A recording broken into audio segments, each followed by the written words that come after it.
morning, Journey Church family. If you're not already, would you stand to your feet and worship with us today? Let's put our hands together as we begin to sing. We're going to lay aside every distraction and just give praise to our God this morning, okay? Come on. Oh, Jesus, we sing. I give you glory for all you've brought me through. And now I'm ready for whatever you want to do.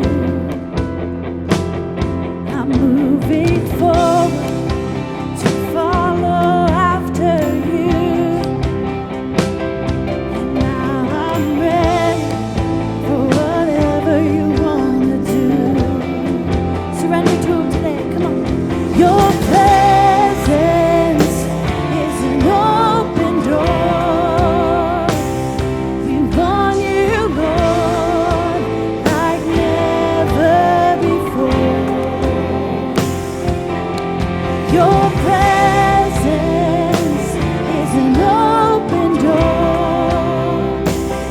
So come now, Lord, like never before. Come on, put your hands together. In every season, your grace has been enough. And I'm believing the best is yet to come. The cross before me, my hope on things above. And in you, Jesus, the best is yet to come. That's our hope today. Sing it out. Your presence is an open door. We want you, Lord, like never before. Your presence is an open door. Thank you, Lord. Come now, Lord, like never before. Come on, church. We're going to sing this out as loud as we can. We're going to sing, I know a breakthrough is coming. We have so much to look forward to when we put our faith in Jesus. Amen. Come on.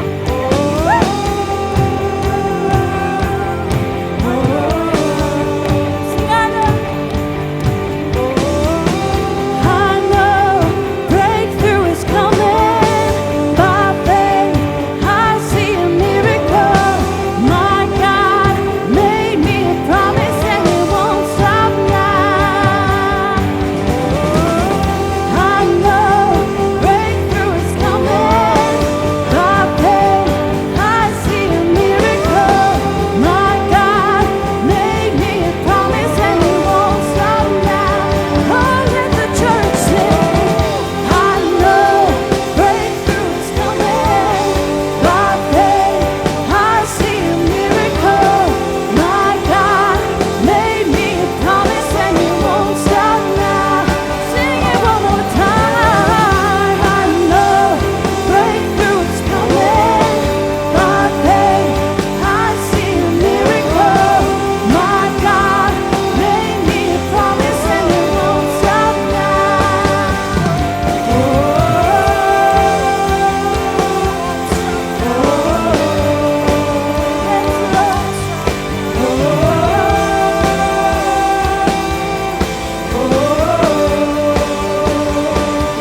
Thank you, Jesus.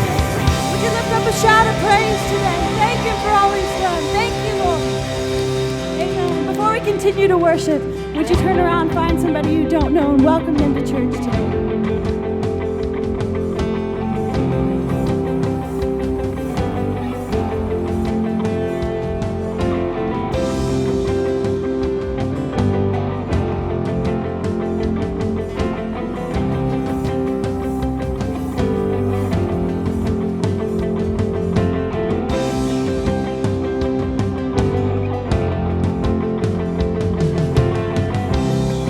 Now the darkness fades into new beginnings as we lift our eyes to a hope beyond. All creation waits with an expectation to declare the reign of the Lord our God. We will not be moved when the earth gives way, for the risen one has overcome. And for every fear, there's an empty grave, for the risen one has overcome. Now the silence breaks in the name of Jesus, as the heavens cry and the earth responds. All creation shouts with a voice of triumph to declare the reign of the Lord our God. We will not be moved when the earth gives way, for the risen one has overcome. And for every fear, there's an empty grave, for the risen one has overcome. Oh, he's overcome. Oh, he's overcome it all. It's you. He shall reign forever. Strongholds now surrender, for the Lord our God has overcome. Who can be against us? Jesus our defender. He is Lord and he has overcome. He shall reign forever. Strongholds now surrender, for the Lord our God has overcome. Who can be against us? Jesus our defender. He is Lord and he has overcome. We will not be moved when the earth gives way, for the risen one has overcome. Yes, he has. And for every fear, there's an empty grave, for the risen one has overcome. We will not be moved when the earth gives way, for the risen one has overcome. And for every fear, there's an empty grave, for the risen one has overcome. He's overcome. He's overcome.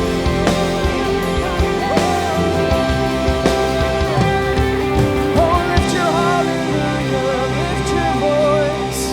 He's overcome. And we will not be moved, sing it, when the earth gives away. For the risen one, he's overcome. For every fear, when for every fear, there's an empty grave.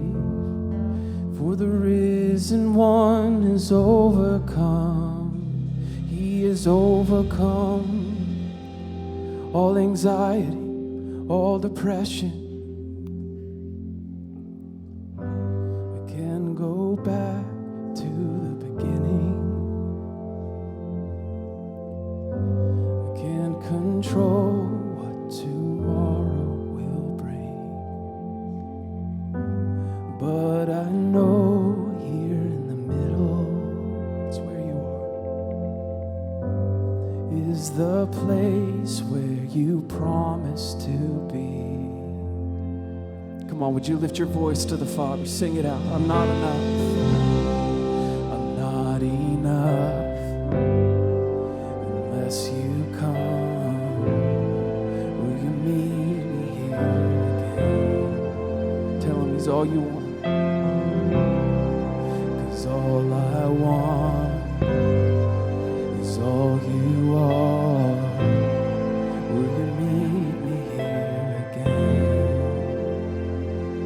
Here in the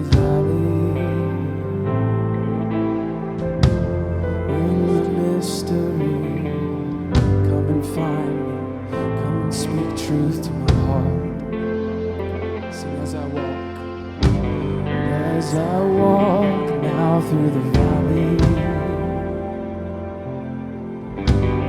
let your love rise above every fear, like the sun shaping the shadow. In my weakness, your glory appears. Come on, even if you don't feel worthy, He wants to meet with you today. Come on, cry out. I'm not enough unless you come. Will you meet me here again? We tell Him, you're all I want, 'cause all I want, it's all you are. Will you meet me here again? Oh, I'm not enough. I'm not enough unless you come. Will you meet me here again? I know you will, 'cause you're faithful. It's all I want. It's all you are. Will you meet me here again? Oh,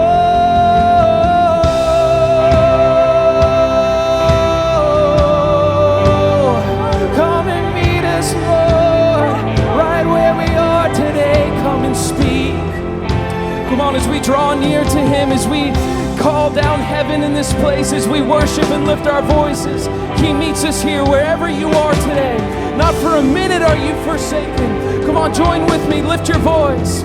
Sing, not for a minute was I forsaken. The Lord is in this place. Sing it. The Lord is in this place. Come, Holy Spirit, dry bones awaken. The Lord is in this place. Oh, the Lord is in this place. Not for a minute was I forsaken. The Lord is in this place. The Lord is in. Oh, we invite you. Come, Holy Spirit, dry bones awaken. The Lord is in this place. Hey! The Lord is in this place, and He's not going anywhere. No, He won't leave you or forsake you. No, hey, no. Oh, He's not going anywhere. Oh, not for a minute, not for a second. Oh, He's right here with us now. Oh, so we lift up a shout of praise. Lift up a hallelujah. Come on. Oh, I raise a hallelujah. Come on, lift it up with me. And I raise a hallelujah. Oh, I raise a hallelujah. I raise a hallelujah. Oh, come on, let's put our hands together as we continue to sing. I don't know what you're walking through, what is going on in your life, but our worship is a weapon today. So would you lift up your hallelujah as a banner over your fear? Lift it up as a banner over your anxiety. Lift it over whatever you're going through today. Come on, join with me. Lift your voice and sing this out. Raise it up. Oh, I raise a hallelujah. Come on. Hey. In the presence of my enemies, I raise a hallelujah. A little louder now. Hey, come on. Raise it up. I raise a hallelujah. Declare it now. My weapon is a melody. Yes, it is. I raise a hallelujah. Come on, with one voice we declare it. Sing heaven. Heaven comes to fight for me. So we say, so I'm going. storm. And louder, you're gonna hear my praises roar. Up from the ashes, hope will arise. Death is defeated, the King is alive. Oh, the King is alive. Come on, as we sing, faith rises up in this place today. So we raise a hallelujah with all we have, with everything inside of me. I raise a hallelujah, and I will watch the darkness flee. Yes, I will. I raise a hallelujah when it doesn't make sense. In the middle of the mystery, I raise a hallelujah. Come on, with all you have, scream this out. No fear, fear, you lost your hold on me. Yes, So I'm gonna sing in the middle of the storm. And louder, you're gonna hear my praises roar. Up from the ashes, hope will arise. Death is defeated, the King is alive. oh, the King is alive. Come on, when we lift our voices loud, it crowds out the sound of the enemy. It crowds out the lies that he tries to whisper to you. As we worship, we silence his mouth. So sing a little louder. Come on. Oh, sing a little louder, We sing a little louder. sing a little louder. We sing a little louder.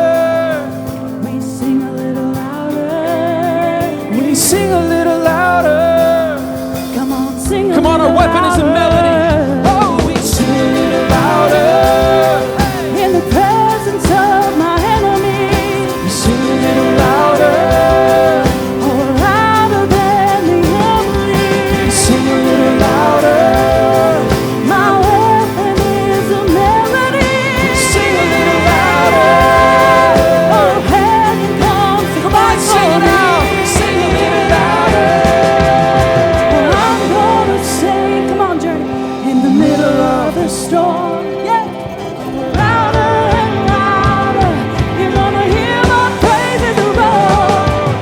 Up from the ashes, hope will arise. Death is defeated, the King is alive. I'm gonna sing in the middle of the storm. Louder and louder, you're gonna hear my praises roar. Up from the ashes, hope will arise. Death is defeated, the King is alive. Come on, praise be to the name of God. I raise a hallelujah. Presence of my enemies, I raise a hallelujah. louder than the unbelief. I raise a hallelujah. My weapon is a melody.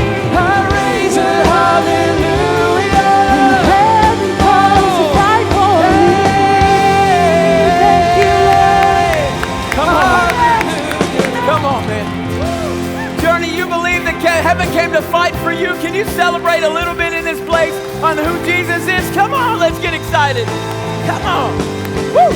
Hey, could you do me a favor before you take a seat, turn around, maybe give someone a high five you may not know and welcome them to Journey Church. Can you do that? Hey, for those of you that are watching online, welcome to Journey. Regardless of where you are around the country or around the world, we're so glad that you are a part of it. Connect with our host chats there and have a chance to experience Journey right where you are. But for those of you that are here with us right here, welcome to Journey. How many of you glad that you're in church today? Anybody in here? Come on. Yeah.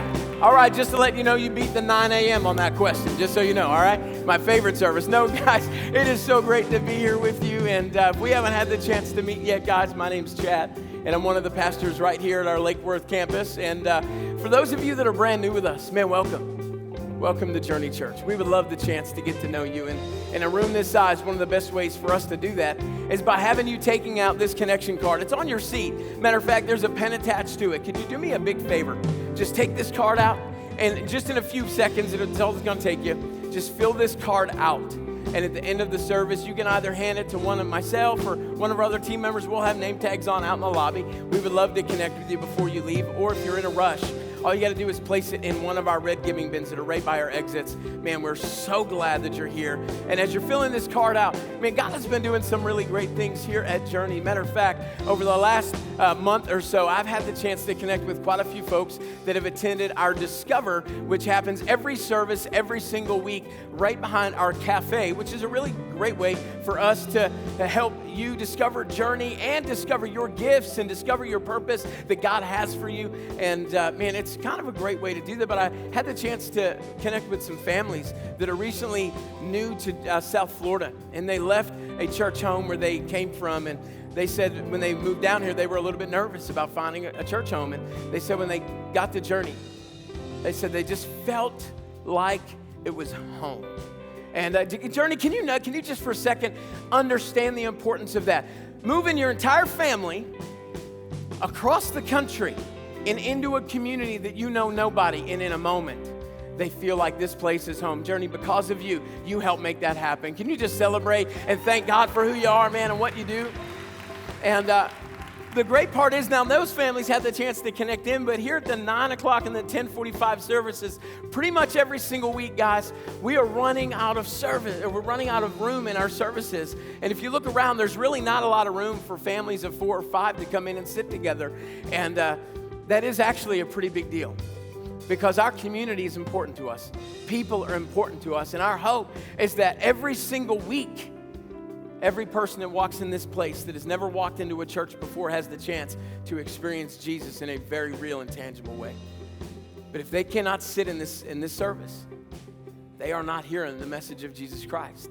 You know what? A few weeks ago, I was out in a golf cart, and I watched some people coming onto our parking lot. And because the line was so long and they couldn't get in, 4 cars full of people turned around and left our parking lot and left the church. Now, I don't know about you, but that breaks my heart, because I want to make sure that we always have room for people. Because how many know your family's important, but so are those that never been here before? And so that's why we're making some shifts. We're actually going to be starting on October the 20th. We're shifting our service times just about 15 minutes so that we can get people on and off our campus in a way that's healthy and it's good, and you can hang out a little bit and go get your kids and not have to worry about it. And then people coming in are going to have the chance to be able to connect on the campus. So starting October the 20th, we have a 9, 11, and a 12:45 service starting on October the 20th. So our service times are shifting. And to make room in our 9 and our 10:45 service, we're actually launching a 5 p.m. service as well. Can we get excited that we're a part of a growing church that cares for people? I love it. And so every seat matters, because every seat somebody's going to sit in. You're going to invite. They're going to have the chance to come in here and experience Jesus. But most of the time, they're going to come during the 9 and the 10 and the 11 o'clock service. And so on October the 20th, we are going to ask some of you, about 150 of you in here in this service right now, those of you that know Journey, you love Journey, you're a part of the vision, part of the mission, and you believe what God is doing right here. I'm going to ask you to take out that commitment card that is on your seat that says 5 p.m. really big.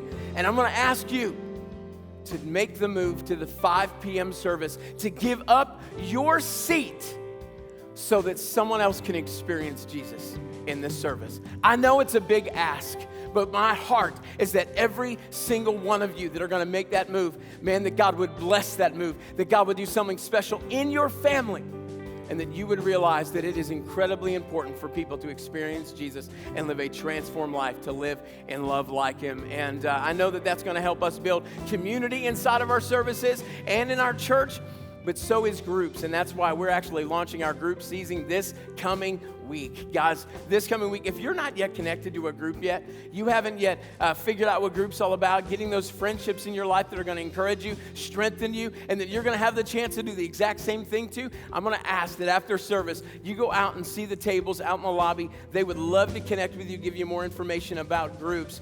But for those of you that are making the 5 p.m. commitment, after service, you're going to see red tablecloths. You're going to see the number 5 out there. Go take that card, head it over, put it in the bowl so that we can celebrate you for making that move and sacrificing so that others can experience Jesus. Community is massive here at Journey, and for Krista and Jan, it is extremely important. So before we get into the service today, take a look at this video. I'm so glad y'all are here. Welcome to Journey.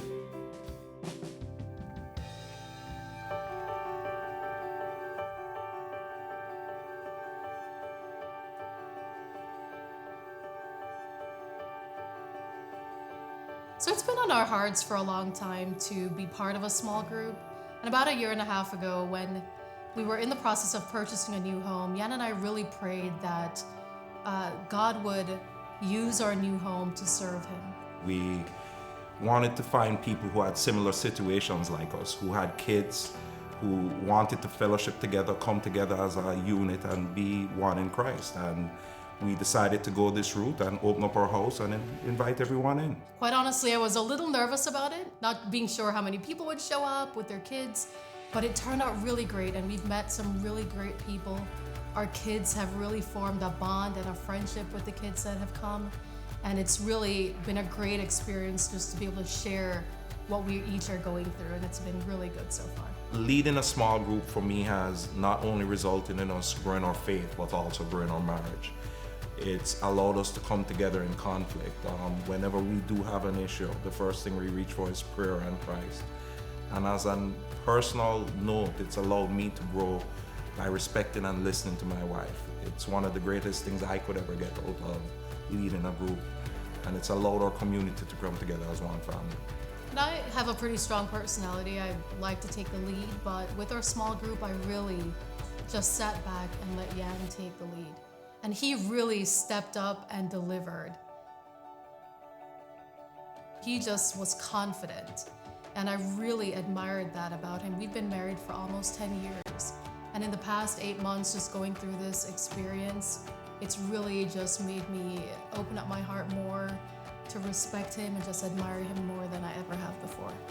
Our hope for our small group is that we can continue to build a community in Christ, that we can develop lifelong friendships, not just for ourselves, but for our kids, that we can continue to use this small group to make our marriages stronger, but to also celebrate all the great things that are going to happen in our lives. One of the main things I think would be being able to be an inspiration towards our kids by setting an example, by knowing how to grow in Christ through this group. It's something that we've aspired to, it's something that we've given, it's something that the kids have grown into.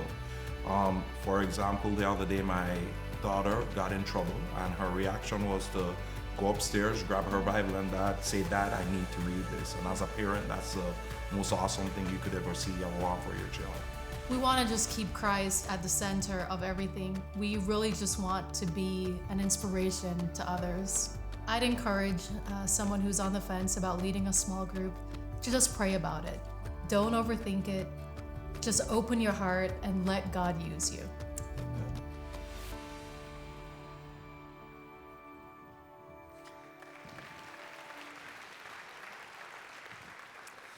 Well, first of all, I just want to welcome everyone here, and by the way, everyone over our Boynton campus and watching online. We are in week number 3 of a series I am just super excited about because we've been looking at this idea how God has given each of us the ability to create the world we live in. Like when you look at the scriptures and over and over and over again, I want you to see this because it's so powerful when you get this. That we are not victims to just the world and to the universe and to just what our parents did or what other people do. That God has actually given you and me this incredible power to create the world in which we live in, the relationships that we have, the peace that we experience, the kind of children that we raise, the kind of business that we live, the kind of stress that we do or don't experience. And all throughout the Bible, you see Jesus go, hey, by the way, guys, the same measure of judgment you use or grace is going to come back to you. The power of life and death is in your tongue. He who refreshes others is refreshed himself. He who puts God first, seek God first, will experience God's provision and peace. That over and over again, what God's saying is, I created a universe and I'm a powerful God, but I'm taking the authority that I have, and I'm giving it to you and saying you can actually create and alter your world for the better. And so the series has really just been about helping you begin to grab hold of the authority God's already given you and help you understand that you have the ability to actually take your life wherever it is now, whatever trials, whatever things you want to fix, whatever's broken, whatever's going great, whatever it might be, and begin to lead your life and experience the life that God has for you. In fact, there's a guy named Henry Cloud. He's a best-selling author, and he's got his doctorate in psychology and studies people and actually works with businesses and helps them do certain things. And at the end of studying all of these people and these CEOs, people that work, and these cultures that were created around them, he came up with this statement. He said, basically, you and me are ridiculously in charge of our life. And in other words, like everyone's sitting around looking at their life going, I don't know how to do it, I don't know how to do it. He's like, wait a minute, you don't understand something. That our choices and our decisions and our values and how we spend money and how we deal with things and our priorities, like you don't even realize how much control God has given you in your life. And so our heartbeat in this series is really to go, well, if you're ridiculously in charge of it, if God's given you that ability, and I mean, I know we can't control everything, but if you are ridiculously in charge of your life, then how do we grab hold of our life and take it on the course that's the best possible course? Right, because Jesus actually said to you and me, he said, hey, I've come to help us experience life to its fullest, most abundant form. That God's will is good, pleasing, and perfect. So how do we align our life, grab hold of our life, no matter where we are and what has happened, and bring it on the right course? And so first week, we started out looking at relationships. How do we change the person or relationship to make a relationship better? Last week, we started looking at faith. And that what we looked at last week, what we're going to continue this week is this, is how spiritual faith, what people assume to be like what we're doing here at church, can actually change and create a better physical world. That when you understand what faith is, and you understand the power that faith can have in your life, you realize that God was never designed, and He never designed faith to simply be a one-day-a-week type of thing, but that God wants to be the God of all of your life.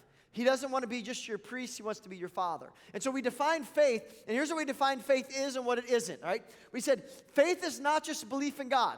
That when you look at the Bible and you let the Bible define what faith is, the Bible is clear, and we'll look at it in a second, that faith is not just belief in a higher power, like so many people have.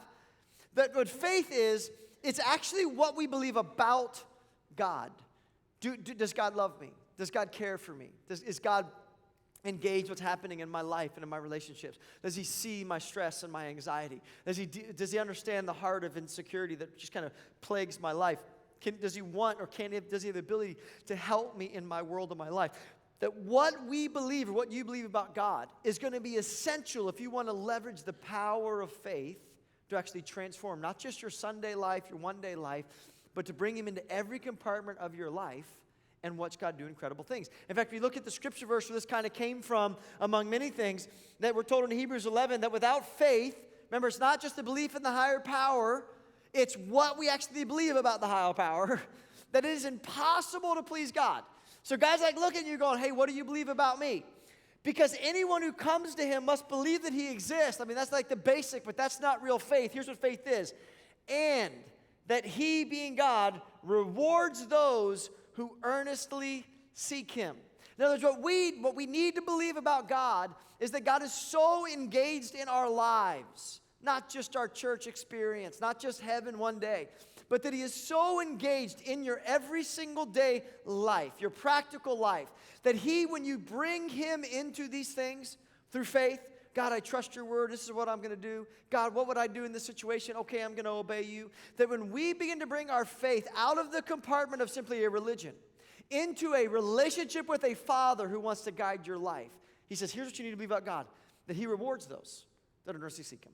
That He is a God that has the power and the ability to actually do that. And so we looked at the three things that we need to believe about God that enables Him to reward us for bringing our faith out of the compartment of simply religion, out of the compartment of Christmas and Easter and heaven one day, into our business and our marriage and how we date and who we date, how we deal with people that, attack us, how we deal with stress in our lives. How do we bring this God into all parts of our lives? What we learn is that we need to realize that God is three things: that He is all-powerful, right? That He's not just a bigger version of ourselves. When He spoke to the nation of Israel, millions of people were terrified and begged Moses to not let God talk to them because God is so massively powerful. Even His voice can terrify millions and millions of people. He breathed stars into existence. And this God tells us, hey, when you come to me, I hear your prayers. He's more powerful than your problems. He's more powerful than your enemies. He's more powerful than the uncertainty in your future. He is sovereign. He controls all things. Secondly, we learned that God was all-knowing. That most of the Bible, and we got to get this, right? That most of the Bible is not about heaven one day. Most of the scripture is not even about how to do this, like go to church. That most of God's word is him taking him, the author of life, the creator of DNA, who put all that genetic code in and made it all work together. The God that's all-knowing, that nothing is beyond his ability to comprehend, has given you in his word how to live life, how to navigate through relationships, how to spend money, how to deal with stress and anxiety, how to bring God's favor into certain areas, how to deal with problems and conflict and issues and parenting and marriage and finance and business and just every single arena of your life. God says, I'm all-knowing because I built you, I designed you, so I know what it's like when you're in middle school or in high school and you have struggles and you're trying to identify who you are. Let me speak into it. Let me bring this in because I know a future that you don't know. And that lastly but not least, that God is also all-loving.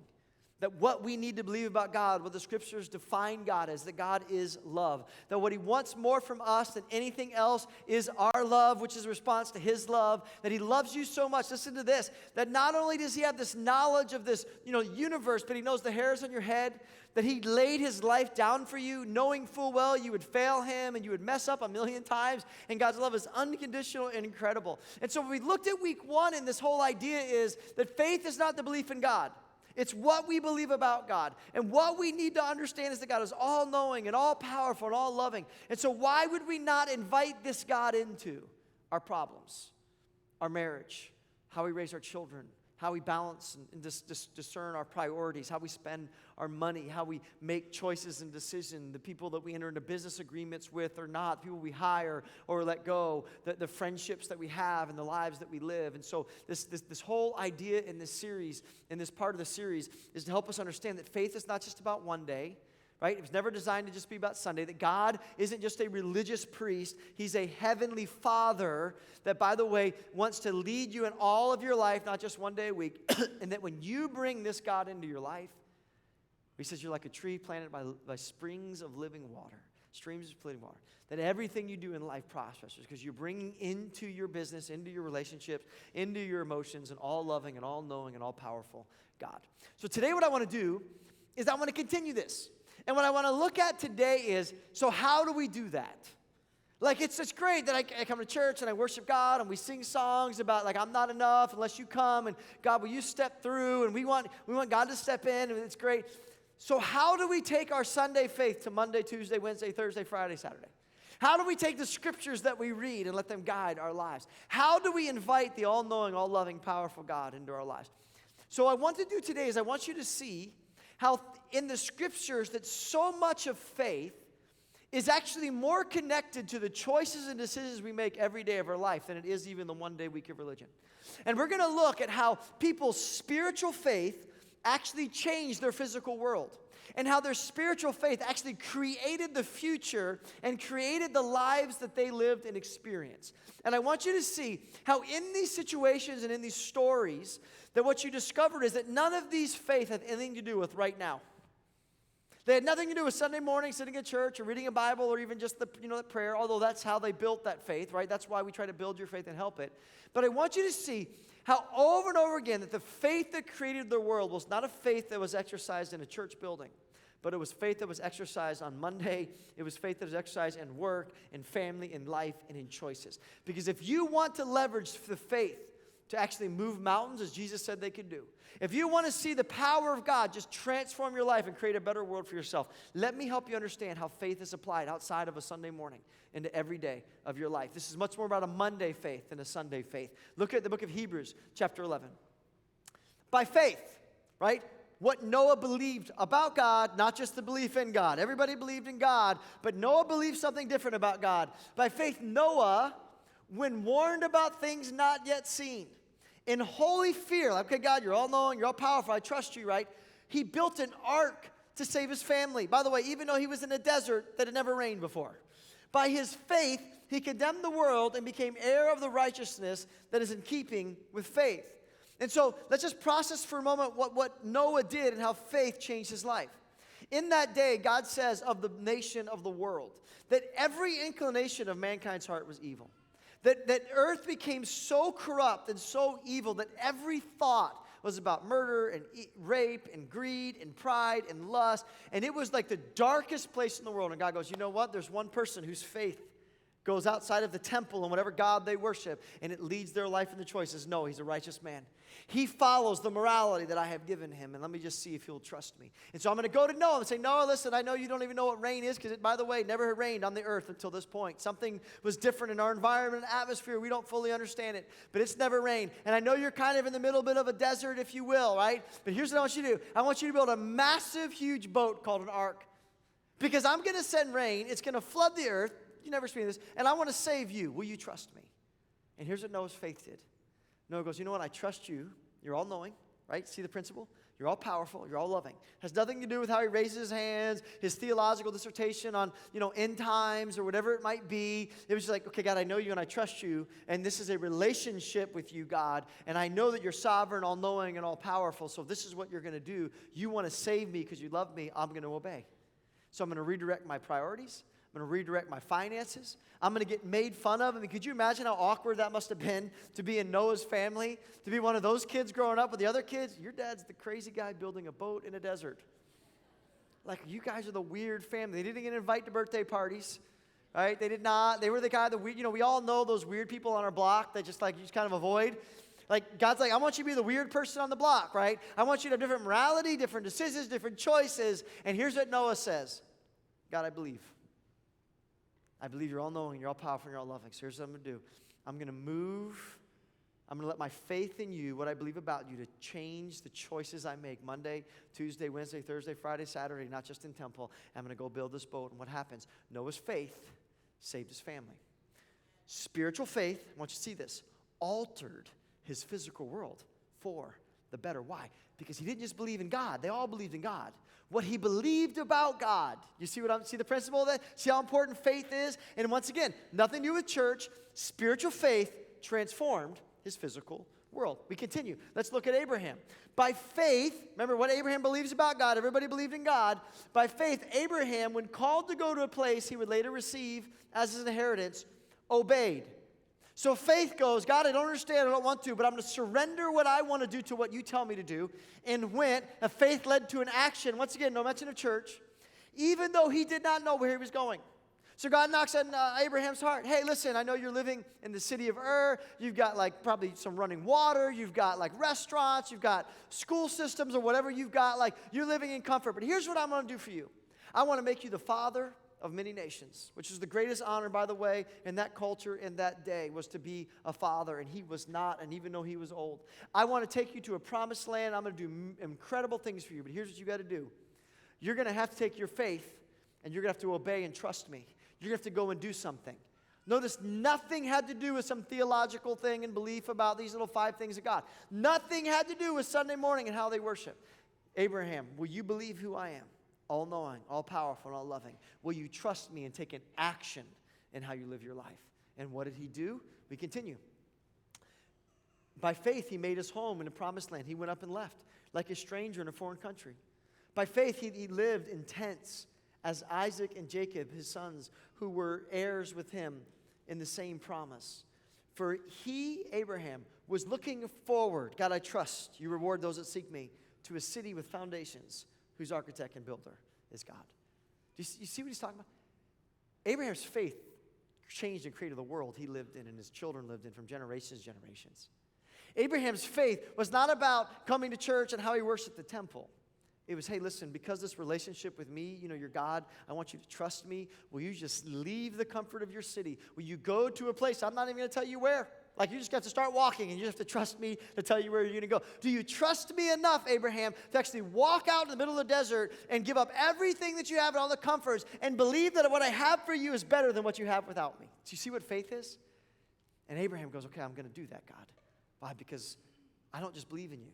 What I believe about you is your rewards. What I believe about you is you're all-knowing, you're all-powerful, and you're all-loving. So I'm going to take that step of faith. And what did God do? God made him the father of many nations. He blessed him financially beyond measure. He used him in incredible ways to change the world, to change his own world. And Abraham's spiritual faith, what he believed about God, changed created the physical world that he lived in. You're starting to get the picture that when God's talking about faith, he's not thinking about the same thing we do about coming to church only or raising our hands or singing songs. All that's great. We want to build faith. But that ultimately faith was practical, not just spiritual. We continue. I want you to see more and more of this. By faith, Moses, right? We know Moses rescued the nation of Israel from Egypt. When he had grown up, refused to be known as the son of Pharaoh's daughter. He refused to just take on all the wealth and the power and the might that came from being part of Pharaoh's family. He chose, his faith made his choice to be mistreated along with the people of God rather than to enjoy the fleeting pleasures of sin. So his faith made a choice, once again, nothing to do with temple, nothing to do with a church experience. Everyday life, here's some of my life, my faith led me. Now notice what his faith did, what he believed about God. He regarded disgrace for the sake of Christ as greater value than the treasures of Egypt. God, I believe Pharaoh can bless me, but I believe you are the creator of the universe and you can bless me more. Because he was looking ahead to his, what's that word? Remember what faith is? You must believe that God will reward. And he goes, I believe you're all knowing, and I believe you're all powerful, I believe you're all loving. I believe that you can reward. So God, I'm going to walk in obedience. And by faith, he left Egypt. He took a step that was complicated, not fearing the king's anger. And he persevered because he saw him who is invisible. He knew who God was. And because he understood who God was, and I want you to see this, right? Because this wasn't his belief in a God, but what he believed about God. It drove him to go, God, I trust you. You're all knowing, you're all powerful, and you're all loving. And this is really hard to do. And I'm going to give up living in the palace and all my wealth. And I'm going to leave the comforts of everything to honor your name. And I'm going to go be a shepherd in a desert. And one day, God says that faith, you know what it did? His spiritual faith? It allowed him to stand up and pick up a little wood stick and walk in and take on the most mighty nation on earth and defeat them because of faith. His practical faith would change his life. His practical faith made him one of the greatest heroes that has ever lived on this earth, and he rescued millions and millions of people through faith. Not one mention of church. Not one mention of temple or Sunday morning. See the principle? That his faith was never designed to be in a compartment. And that when he brought an all-knowing and all-loving God into his priorities, into his dreams, into his vision, that what happened is God blessed him in a mighty way. Spiritual faith changed, created his physical world. We continue. And what more shall I say? Talking about people and how faith changed their physical worlds. I don't have time to talk about Gideon, who was the least who became the greatest. Barack, not Obama. Samson and Jephthah and King David and Samuel and the prophets. What about David? God goes, I'm going to make you king. David goes, I believe. Now remember something. When David faced Goliath, it was Israel's army. Everyone in the army believed in God. But David believed something different about God. David believed that God would reward. David believed that if he stepped out in faith, God would honor his decision. And so David goes, listen, you guys are sitting there worried and fearful because your faith is connected to your temple and a religious experience. I have a relationship with God. And that relationship leads me to go, God, I'm going to trust you. And here I am, a young boy. I'm going to take on a giant. I'm going to defeat a giant. Why? Because his faith led the choices and decisions he made because of what he believed about God. And then when he faced the trials and for 10 years was on the run, because don't think just because you have faith in God, you're not going to face trouble. And don't think you're not going to face trials and difficulties. Jesus promised those would happen. But for 10 years, David would go from cave to cave, living in hunger and run from an evil king. But his faith never wavered. He trusted and believed that God is a rewarder of those that will earnestly seek him. He believed that God was all-knowing and all-powerful and all-loving. I trust you, God. And he continued to follow until one day God would vanquish his enemies. And one day, through faith, what he believed about God would lead David to persevere through the struggles long enough to once again rise to become the king of a nation. David's spiritual faith changed his physical world. And once again, we see this as we end with this. And once again, adds through faith. And through faith, people conquered kingdoms. Like, I don't know if you're trying to build another franchise, if you're trying to grow a business. I don't know what you're doing, trying to win a state title, trying to get into the right college. He's like, let me tell you something. Your belief in God, people had so much faith in God that they were able to accomplish things beyond their measure. They administered justice. They did the right thing even when it's hard because what they believe about God, he rewards those, that he sees those things done in secret, that God is a God of character, who shut the mouths of lions. They defeated enemies because they saw supernatural power in their life. They quenched the fury of flames. They escaped the edge of the sword, I love this, Because of faith, what? Whose weakness was turned to strength. God said, I took ordinary people and made them extraordinary because of what they believed about me. I took people that the teachers thought they would never accomplish much. I took people who people on the outside looked at, they're never going to do much. And I let them become incredibly strong and accomplish incredible things. Why? Because of what they believed about me. And what they believed about me was never left in a temple or a church. It began to govern the choices, the decisions, and the values. And they did it long enough that I watched ordinary people become extraordinary and who became powerful in battle. And they literally routed foreign armies. Are you starting to get a glimpse of the power that God has given you through faith? Are you starting to see what God's saying to you? Is, guys, for so long we've had this idea that faith was about Sunday morning or a heaven one day in an emergency, and we put God in a compartment, and we go to our children, hey, you know what, faith, it's just important you believe in a God, and I'm just okay. What's really important is your grades. What's really important, kids, is you get the right school one day. And it's like God's saying, you don't understand something, that people's faith, what they believe about me, literally changes the world. It literally changes their world. It brings and invites the power of God into their life. It allows them to accomplish things far beyond you could ever think, dream, or imagine. That faith is not simply a spiritual thing. It is a powerful, powerful thing that will alter the course of your life. And if you begin to believe the right things about God, and you begin to bring Him into every compartment of your life, you're going to be like a tree planted by streams of living water. You're going to see success in all that you do. And yes, you'll walk through trials. Don't hear that the wrong way. I'm not saying that's not an accurate statement. But if you do that, I can promise you, listen to this, that you will create a better world when you begin to invite God into every single department. He turns the weak strong, ordinary extraordinary. When you begin to bring faith in, you begin to bring God's power and presence and favor into your work, into your choices, into your decision. Because faith was never designed to be just this. This is designed to build your faith. Right? We worship songs. I teach you stories. We share these things. Why? Because I'm trying to build your faith so you can leave this building and walk tomorrow morning into your office and with great faith change the trajectory of your life. That you can walk into tonight to your family and have a different marriage. You can walk into your relationship with your children and be a different parent. You see, faith was not designed simply to be religious. It's a relationship thing that drives every department of your life. And when you get this right, God can do incredible and amazing things. You see, so often in our lives, we think to ourselves, man, I hear these stories, and that's just really awesome. And you know what? If I was Moses and there was a burning bush talking to me, I would listen too. Right? If I'm King David and I get anointed by the prophet Saul, and he kind of, just does that for me, and he anoints me, then yeah, I would believe. Like if I'm Noah and I'm sitting in a desert and God's having a conversation with me, and like this, being, I'm going to build a boat too, right? And so this idea is, well, if we just knew what God wanted us to do, we would apply it. Can I tell you something? You do know, because you have God's word, don't you? You know what God said about His word? That basically all Scripture is literally God-breathed. In other words, He gives you the values and the wisdom of how to navigate life, problems, stress, relationships, money, priorities. Like it's all there. It's there. Most of the Bible is about that sort of thing.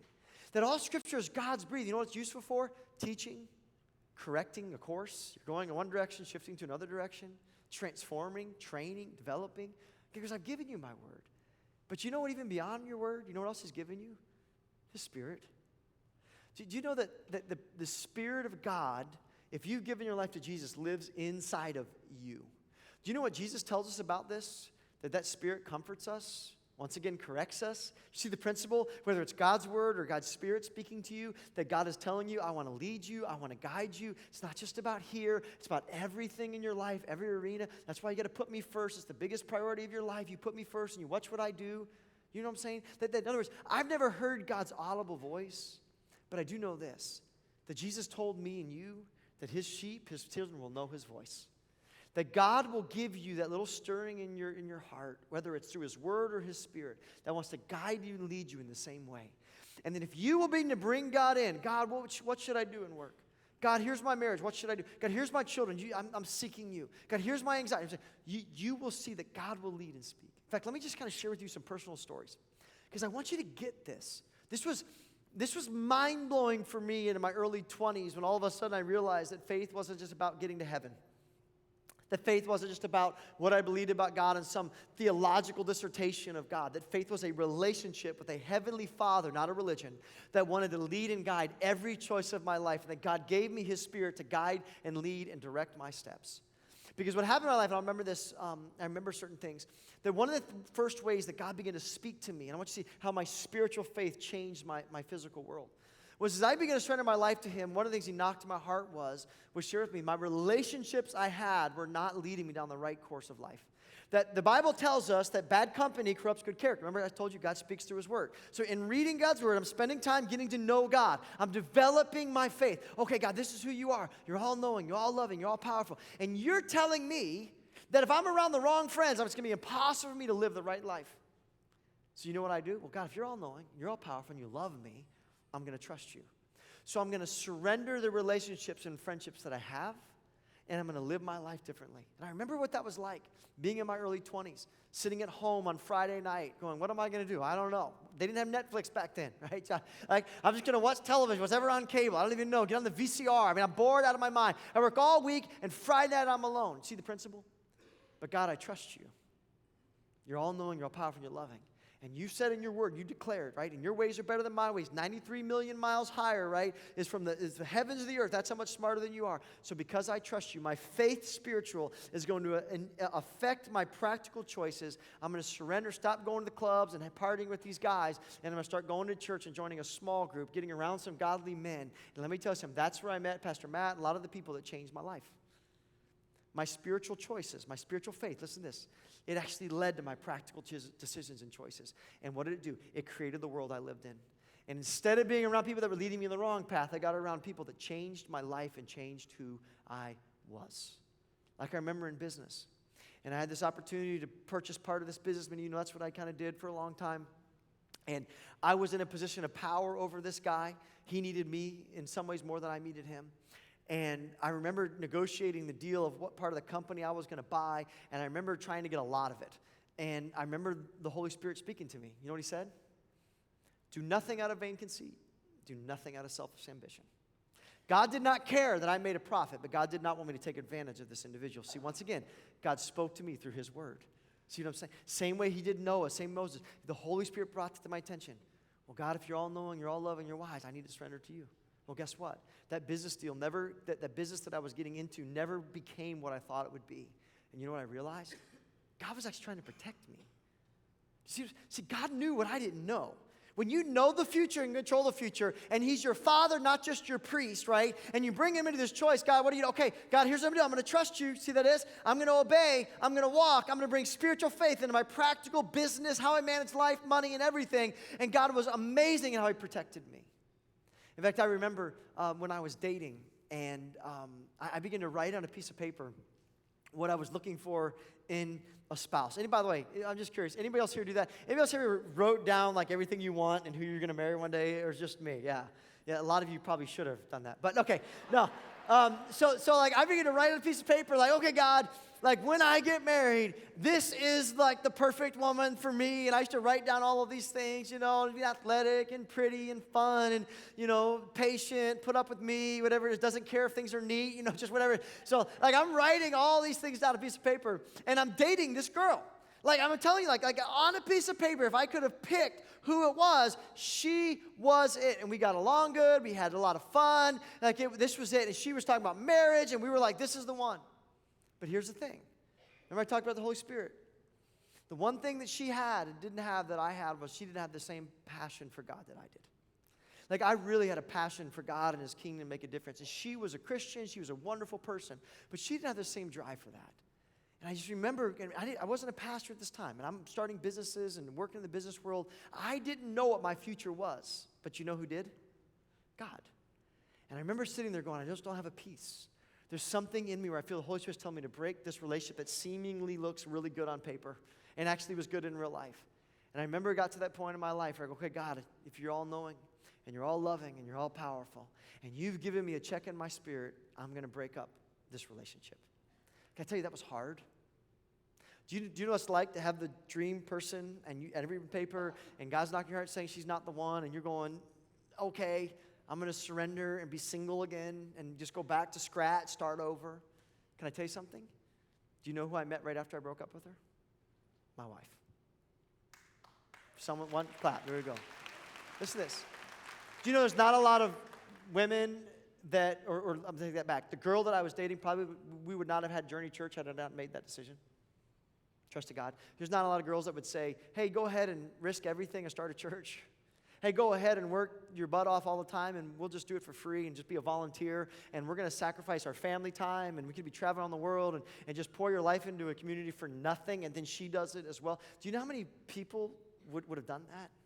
Not many. Did you know what God knew that I didn't know? You see what I'm talking? See, when all of a sudden spiritual faith, when he's not just your priest, but he's a father, when he's not just out there in a cosmic force, but he's like involved and he rewards those that seek them. And when you realize that God's going, I want to lead everything of your life and put me first, what begins to happen is you begin to make different choices in your life. And those choices send you on a path, and your spiritual faith creates a better physical world.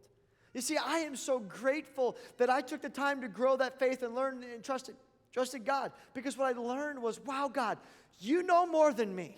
Like, you actually are smarter than I am. My feelings, my emotions, like, it's amazing. And then when I bring my faith into every choice and I start surrendering that, there are moments it's scary. I'll be real. There are moments it's a struggle. But when I do, wow, I see your hand. I see your love. I see your wisdom. I see your power. I see what you can do. So my heart for you guys, I want the same thing for you. Like, I want you to realize something. Listen, I am not special. I am a child of God, just like you. God does not love me more than you. God does not have a plan for my life, but not a plan for your life. In fact, he's told you that he has a will for your life. It's good, pleasing, and perfect. And what he's saying to you, and I want you to understand, is that if you will move God out of a compartment and you will bring him in and start trusting him in every choice, let me tell you something.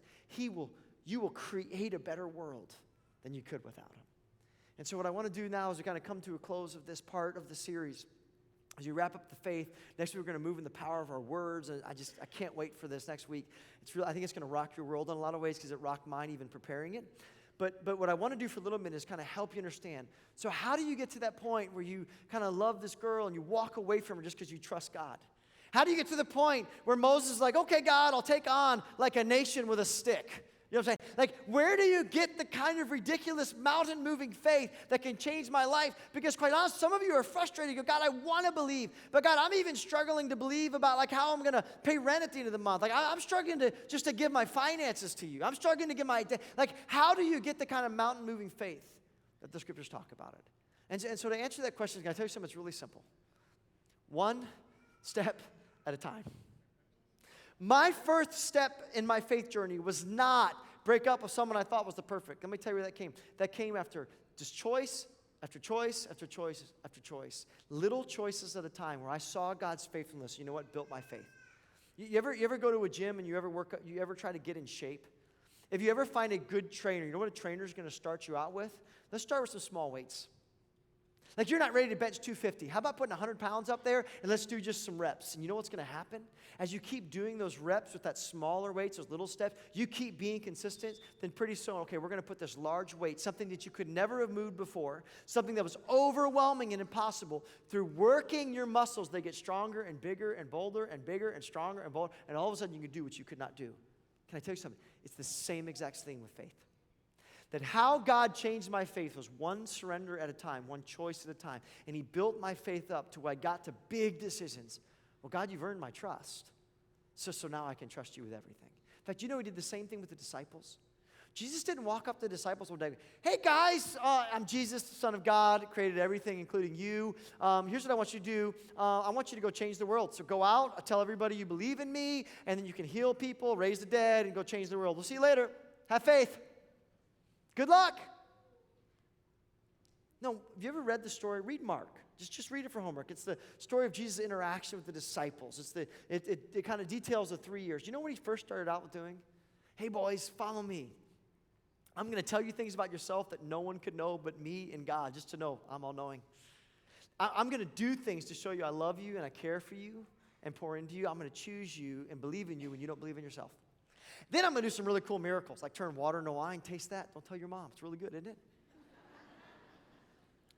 Then I'm going to heal people, raise the dead, do some miracles. And for the first 5 chapters, you know what Jesus is doing? He's just building their faith. He's just preparing them. That's all he's going to do. And then one day, he's going to walk up to them around chapter 5 and go, hey, guys, here's what I want you to do. Man, there's a big crowd here, right? Imagine all of this, everyone in Boynton, everyone watching online. There's like 5,000 plus people, and they're sitting there, and they're hungry, and they're really hungry. And Jesus goes to the 12 disciples, hey, guys, why don't you feed all of them? And they look at him, and they go, well, we just got some pieces of bread. Like, Jesus, I'm not a math major, but I mean, a few loaves of bread can't feed 5,000 people. So, like, what do you mean? We can't do it. And Jesus goes, no, here's what you do. I've been building your faith. Now here's what I'm going to challenge you. Can you let your faith move you to walk out into a crowd with a piece of bread and break it and hand it to someone? Do you see how small that is? You see that? She's like, hey, before you go out and do the world and speak to Roman rulers and the Jewish authorities and you have to risk your life for faith, here's what I just want you to do. Can you step out into an audience and believe that I'm all-knowing, all-powerful, and all-loving, you can trust me, with a piece of bread and break out a piece and hand it to someone? Can you do that? Here you go. Can you just do this? That's all you got to do. That's all you got to do. Can you just do that?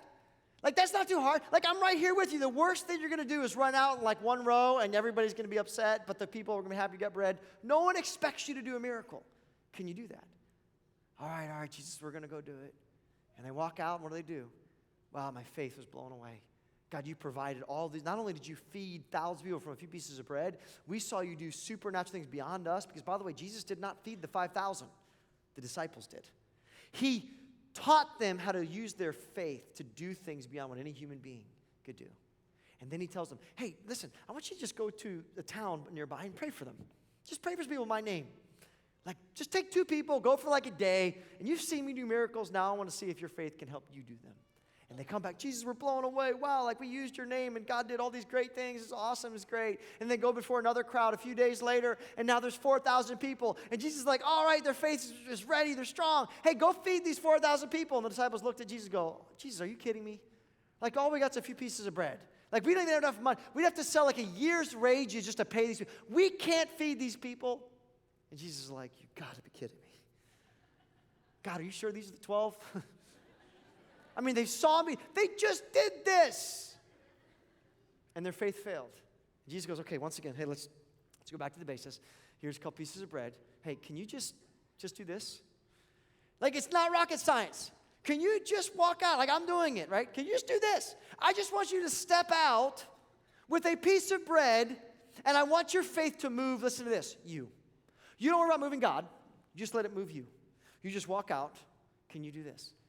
And the disciples walk back, and they go, oh, my goodness, God, 4,000 people God, I just can't believe you used me for this. And guess what's happening?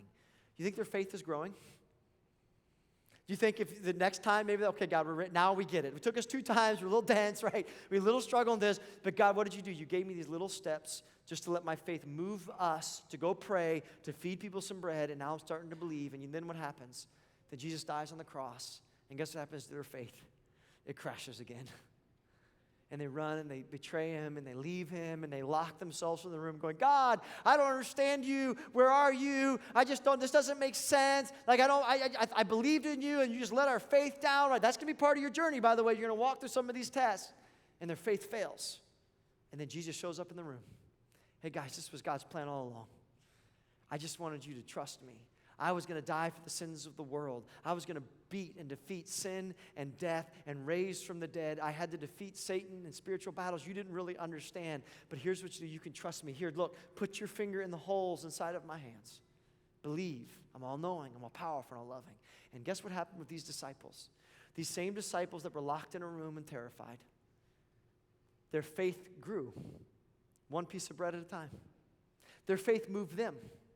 And then all of a sudden they find themselves in front of the leaders that, by the way, would order the death of Jesus. And they, with boldness, would proclaim, you guys killed the Son of God. You guys are the religious leaders, and you may throw us out of temple. You may shut down our business. Restaurants won't serve us because you control everything. But I have such faith and belief in God, I'm going to speak the truth and trust him with my future. And these people took note of them and go, wow, these are ordinary, unschooled men, but they have become extraordinary. Like something changed. Faith, spiritual, changed them and who they were and how they led, and they became leaders of men and women and of movements. And this faith began to move them. They would stand up for people that were crippled. They would say, stand up and rise. And these people would rise. People would start praising God. They didn't know what to do. And the religious leaders couldn't even stop or contain them. Their faith became so strong through these little steps and these little things that one of them would be in prison, and they would be beaten, and they would be in the prison worshiping God.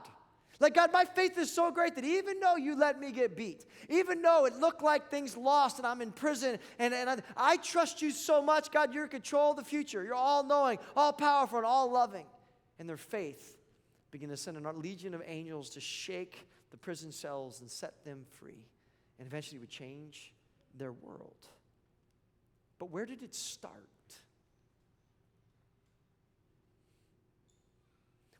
It started with them walking out going, Jesus saying to them, will you let your faith in me move you enough to walk out with a piece of bread in a crowd and go here? Their massive faith started with something very small. In fact, let me just challenge you with this. If you want a faith that's going to change your world, before your faith can move a mountain, it just has to move you. Just to move you. In other words, like before faith changed my world and these big choices and decisions, and God would use me to do these things that I never would have dreamed or imagined, and God's done so many things in my life. It started out with me going, I'm just going to change my friends. That's easy to do. Like it's a little. So here's my question to you. If God is letting us know that your faith spiritually can change your world for the better, if your faith can literally move mountains, alter the course of your life for the better, if your faith can bring God into your situation, your business, and your life, here's my challenge to you. What's your piece of bread? What's your little step that you need to do to build the muscles to make the big step? What is it? Is it forgiveness? Like you think, oh God, I just want you to do all these great things in my life, and I'm just struggling with this anxiety, and I just can't sleep at night, and God's going, that's great. Okay, before I heal your emotions, here's my question for you. Can you use your faith to just go forgive the person that hurt you? This is your little step. And then what happens? Here's what happens. You forgive them. And it's a battle, and it's a win and a loss, and you unforgive them and forgive them. And that's how forgiveness works. In my life, I forgive and unforgive and forgive and unforgive. And you do it long enough, and eventually you actually forgive. And then what happens? All of a sudden you go, well, God, I have such peace. There's a weight that was on me that's gone. The burden is left. Wow, God, I can trust you. Like you really are all-knowing, all-wise, and all-loving. God, you wanted me to forgive them for me, not them. God, my trust has grown. God knocks on your heart and says, hey, I want you to have a Sabbath day, and I want you to keep one day a week, shut your phone off. I want you to just rest, worship, make it a priority. And God, I didn't know I got so much in the list in my head, and I got the house projects and things to do and things to fix. And God, God, the Sabbath you told me in your word was made for me. You want me, you love me, you're all powerful. You can accomplish more in me in 6 days than I can 7 days without you. Okay, God, I surrender. And all of a sudden your marriage gets better. Your peace gets greater. You have less regrets in your life. You sleep better at night. And you go, God, you're so faithful. Maybe for you it's tithing. Like one of the only places in the Bible where God says you can test me in this one thing. You want me to change your life, change your heart, bless you, unlock like this incredible blessing in my life. Because you must believe I reward you. Then I want you to take the first 10% of everything you make and you bring it into my storehouse, the church, and you watch what I do. Maybe for some of you, the faith that's going to change your world is simply that faith of obedience in that area. Maybe for you, 10%, just like God, it scares me to death. I mean, that's not a little step for me. It's like a loaf of bread, not a piece. Great. Start with 5%. All right, God knows your heart. Just bring him into it. Reconfigure your budget. God, here's our goals. We're going to give 5%. We're going to change things around. Watch what God does. You see, what I'm trying to help you understand is before your faith can move a mountain, it has to move you. And we want the kind of faith that's going to create a world, and God says you can have it, but sometimes it starts with something small. So here's my challenge to you this week, and it's simple. Would you just bring God into one decision in your life? Is it tithing? Is it forgiveness? Is it pouring into your marriage a little bit different? Is it how you raise your children? Is it saying, hey, you know what? I'm going to make sure my kids are at student ministries, by the way, because if your friends determine your future, if faith is this big part, I want to start building into their faith because it's actually going to impact them more than their college. Like, what is the one area? Walking into work? Is it going, I'm going to start a small group. I want God to use me to change the world. I just get so frustrated, so broken. Great. What if God's saying, be faithful to the little things before you do the big things? And maybe you just go and sign up. I want to lead a small group. I'm going to invite 4 or 5 people to join me, and we're just going to start there and watch what God does. Because let me just tell you something. Listen to this. Your faith, whether it's full or lacking, is going to create the world you live in. That your faith is not just spiritual, but your spiritual faith will change your physical world. Let me pray. God, thank you so much for faith and the power that it brings. Lord, I just pray with all my heart that you begin to just take the hands of so many of us that want to but are afraid, and help us just make those little choices. Help us learn to trust you one decision at a time. And God, I just pray through that faith you radically change our life and our world. In Jesus' name we pray. Amen. Yeah. Come on, Journey. I love it. Man, how many of you just grateful for our lead pastor being able to just speak God's truth every single week? I love this series. It's been great. And guys, before we get up, start moving around, as we're talking through this series, Creating Worlds, you might be just, man, assessing some things in your life. And the reality is, when you start to do that, the enemy can start messing with you a little bit. And so I want to encourage you, man, if there's anything in your life that you need prayer over, something's going on in your life, something's going on in your family, something that's happened this week, or maybe just something that you want to celebrate, our prayer team will be down front here immediately after service, and they would love to connect with you before you take off today, all right? We'd love to make sure you need to know that this place is built on the foundation of prayer. And we believe that God is our first response to everything we go through in our life. And so I want to make sure that you do that, and our prayer team would love to celebrate with you and stand in the gap alongside of you as well. And I was talking a little while ago about that 5 p.m. service that we have coming up. Guys, on everyone's seat is a 5 p.m. commitment card. And some of you are like, did he really mean 150 of us to move? Yeah, I did.